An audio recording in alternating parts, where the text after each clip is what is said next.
សួស្តីបងប្អូនឲ្យមើលខ្ញីជប៉ុនខ្ញុំបាទនេះចេញផ្កាបងបាទនេះផ្កាដែលគេបេះយកទៅធ្វើលក់ធ្វើអីណាបងនេះដកមកហើយដកពីរបងនេះមួយទៀតបាទ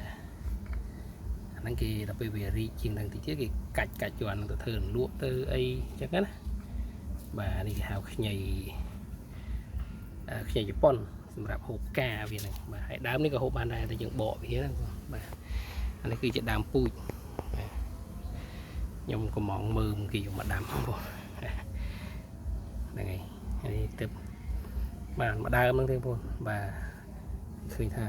លាស់ហើយនេះបាទនេះគឺផ្កាដែលគេបេះវាទៅហូបបាទហើយខ្ញុំក៏អត់ទាន់បានសាករសជាតិដែរព្រោះទឹកតែដាំពូជបងបាទដើមទឹកបានប្រហែលជា2ចាបងប្អូនបាទ2ចាលាស់ហើយ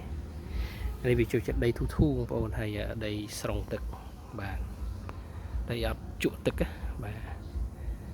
អូខេអរគុណ